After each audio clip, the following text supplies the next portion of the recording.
भगवान श्री कृष्ण का अवतरण। एक बार यह संसार ऐसे राजाओं की अनावश्यक सैनिक शक्ति से बोझिल हो गया जो वास्तव में असुर थे किंतु अपने आप को राजा मान रहे थे।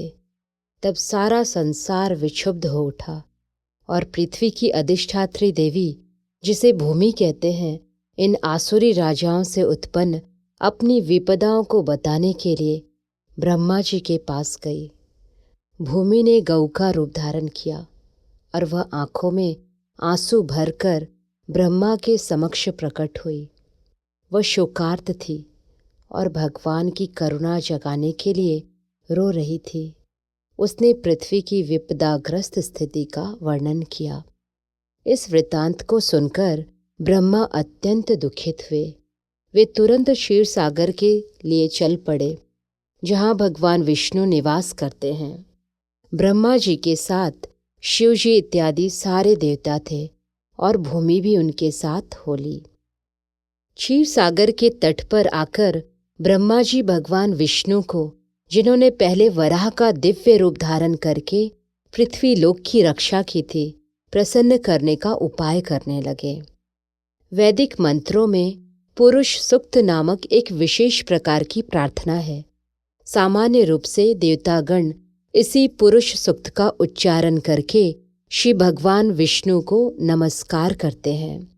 यहाँ यह ज्ञातव्य है कि जब भी किसी लोक में कोई उपद्रव होता है, उस लोक का अधिष्ठाता देव इस ब्रह्मांड के स्वामी ब्रह्मा के पास जा सकता है और ब्रह्मा जी भी परमेश्वर विष्णु के पास जा सकते हैं, किंतु वे वहीं प्रत्यक्ष दर्शन नहीं, अपितु क्षीर सागर के तट पर खड़े होकर उनका प्रत्यक्ष दर्शन कर सकते हैं।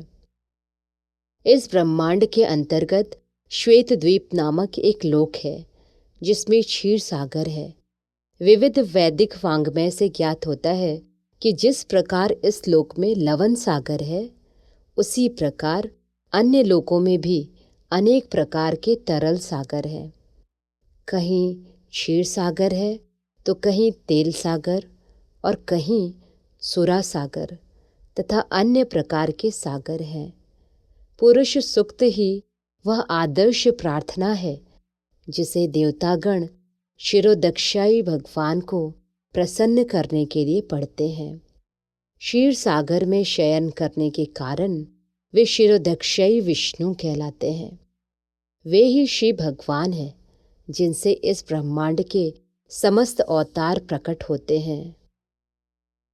जब सभी देवताओं ने श्री भगवान की स्तुति पुरुष सुक्त द्वारा कर ली तो उन्हें कोई उत्तर नहीं मिला।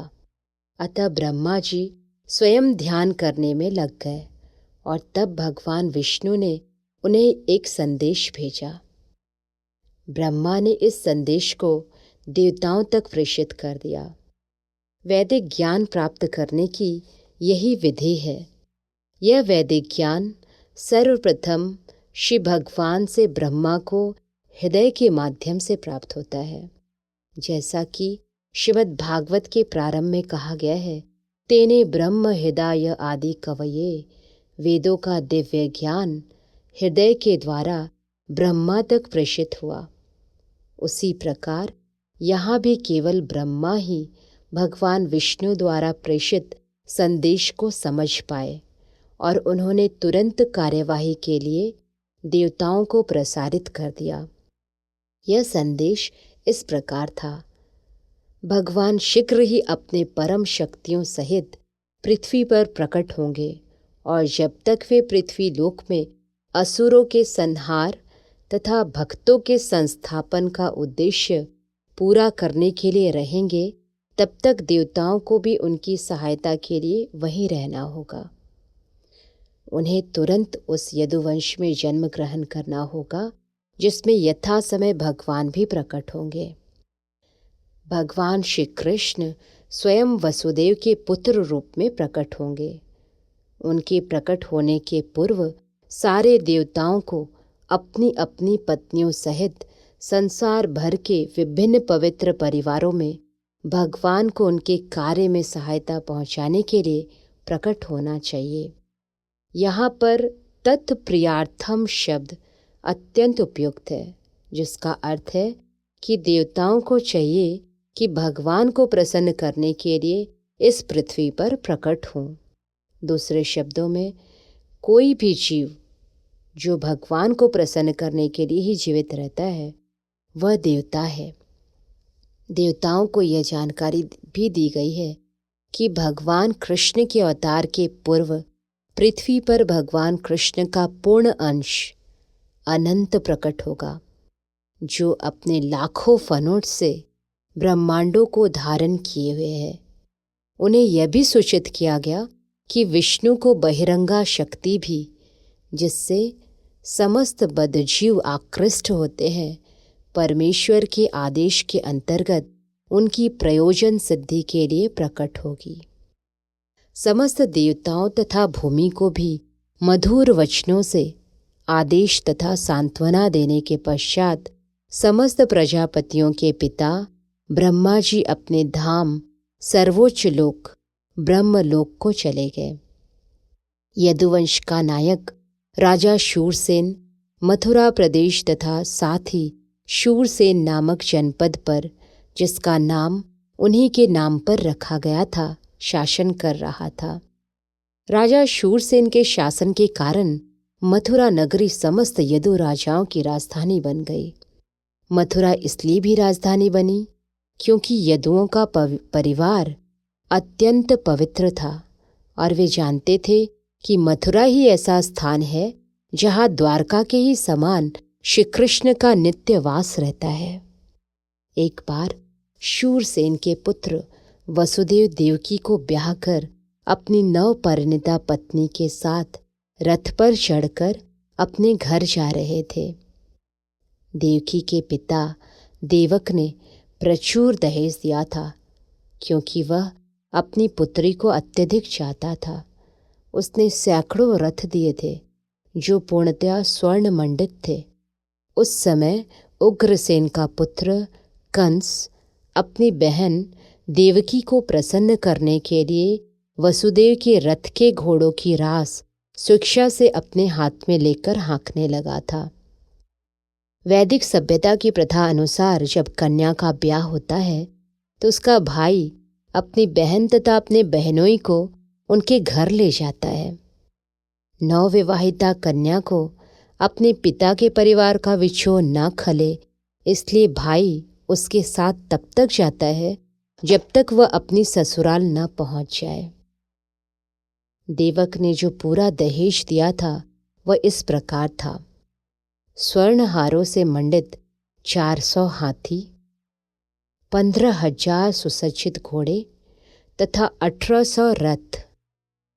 उसने अपनी पुत्री के साथ जाने के लिए 200 सुंदर बालिकाएं भी भेजने की व्यवस्था की थी। क्षत्रियों की विवाह प्रणाली, जो भारत में अब भी प्रचलित है, बताती है कि जब क्षत्रिय का विवाह हो तो दुल्हन के अतिरिक्त उसकी कुछ दर्जन तरुण सहेलियां भी राजा के घर जाए। रानी की अनुचरियां दासी कहलाती है, किंतु वास्तव में वे रानी की सहेलियों की तरह कार्य करती है। यह प्रथा अनादिकाल से प्रचलित है और कम से कम 5000 वर्ष पूर्व भगवान कृष्ण के अवतार के भी पहले से खोजी जा सकती है। इस प्रकार वसुदेव अपनी पत्नी देवकी के साथ 200 सुंदर कन्याएं भी लेते आए। जब दुल्हा तथा दुल्हन रथ में जा रहे थे तो इस शुभ मुहूर्त की जानकारी देने के लिए अनेक प्रकार के बाजे बज रहे थे। शंख, बिगुल, ढोल तथा मृदंग एक साथ मिलकर मधुर संगीत की ध्वनि उत्पन्न कर रहे थे। जुलूस अत्यंत ही मनोहर ढंग से निकल रहा था और कंस रथ को हाँक रहा था। तभी आकाश से अचानक एक आश्चर्यजनक ध्वनि गूंजी, जिसने विशेष रूप से कंस को उद्बोधित किया। हे कंस, तुम कितने मूर्ख हो! तुम अपनी बहन तथा बहनोई का रथ हाँक रहे हो, किंतु तुम यह नहीं जान रहे कि तुम्हारी इसी बहन की 8वीं संतान तुम्हारा वध करेगी। कंस भोजवंशी उग्रसेन का पुत्र था कहा जाता है कि कंस समस्त भोजवंशी राजाओं में से सर्वाधिक आसुरी था। आकाशवाणी सुनते ही उसने देवकी के केश पकड़ लिए और उसे अपनी तलवार से मारना चाहा। वसुदेव को कंस के इस दुर्व्यवहार पर आश्चर्य हुआ, अतः वे अपने इस क्रूर निर्लज साले को शांत करने के उद्देश्य से अत्यंत तर्क तथा प्रमाण सहित इस प्रकार बोले, हे मेरे प्रिय साले कंस, तुम भोजवंश के सर्वाधिक प्रसिद्ध राजा हो और लोग तुम्हें महानतम योद्धा तथा पराक्रमी के रूप में जानते हैं। आखिर तुम इतने क्रुद्ध क्यों हो गए कि अपनी बहन को उसके शुभ विवाह के अवसर पर मारने के लिए उद्यत हो गए हो? तुम अपनी मृत्यु से इतने भयभीत क्यों हो? मृत्यु तुम्हारे जन्म के साथ ही उत्पन्न हो चुकी है। जिस दिन तुमने जन्म ग्रहण किया उसी दिन से तुम्हारी मृत्यु प्रारंभ हो गई है। मान लो कि तुम 25 वर्ष के हो। इसका अर्थ यह हुआ कि तुम पहले ही 25 वर्ष मर चुके हो। तुम हर पल हर क्षण मर रहे हो, तो फिर मृत्यु से इतना क्यों डर रहे हो? अंततः मृत्यु अवश्यम भावी है। तुम चाहे आज मरो या 100 वर्ष बाद, तुम मृत्यु से बच नहीं सकते। फिर मृत्यु से इतना क्यों डरते हो? वस्तुतः मृत्यु का अर्थ है इस वर्तमान शरीर का विनाश। जैसे ही यह वर्तमान शरीर कार्य करना बंद कर देता है और भौतिक प्रकृति के पंच तत्वों में मिल जाता है, तो शरीर के भीतर की आत्मा शरीर के वर्तमान कर्मों तथा उनके फल के अनुसार दूसरा शरीर ग्रहण करता है। यह मनुष्य के सड़क पर चलने के समान है। मनुष्य अपना पांव आगे बढ़ाता है और ज्यों ही उसे विश्वास हो जाता है कि उसका पांव ठोस भूमि पर पड़ा है, तो वह दूसरा पांव उठाता है। इसी प्रकार यह शरीर भी एक के बाद दूसरे शरीर में बदलता रहता है और आत्मा देहांतर करता रहता है। देखो ना, कितनी सतर्कता से पौधे का कीड़ा एक टहनी से दूसरे में जाता है। इसी प्रकार जब उच्च अधिकारी यह निर्णय लेते हैं कि अगला शरीर कैसा हो, तो जीव अपना शरीर बदल देता है। जब तक जीव इस भौतिक संसार में बद्ध रहता है, तब तक उसे एक के बाद दूसरा भौतिक शरीर ग्रहण करना होगा। उसे अगला शरीर उसके इस जीवन के कर्मों तथा उनके फलों के अनुसार प्रकृति के नियमों द्वारा प्रदत्त होता है। यह शरीर स्वप्नों में देखे जाने वाले शरीरों में से किसी एक के ही समान होता है। सोते समय स्वप्न में हम अपनी मानसिक सृष्टि के अनुसार अनेक शरीरों की रचना करते रहते हैं। हम पहले से स्वर्ण देखे रहते हैं और पर्वत भी। अतः स्वप्न में हम इन दोनों विचारों को मिलाकर स्वर्णिम पर्वत देख सकते हैं। कभी कभी सपने में हम अपने शरीर को उड़ता हुआ देखते हैं और उस समय हम अपने वर्तमान शरीर को बिल्कुल भूल जाते हैं। इसी प्रकार ये शरीर बदलते रहते हैं। जब तुम्हें कोई शरीर मिलता है तो तुम विगत शरीर को भूल जाते हो। स्वप्न में हम न जाने कितने नए प्रकार के शरीरों के साथ संपर्क कर सकते हैं, किंतु जगने पर हम उन सबको भूल जाते हैं। ये भौतिक शरीर वास्तव में हमारी मानसिक क्रियाशीलता की रचनाएं हैं।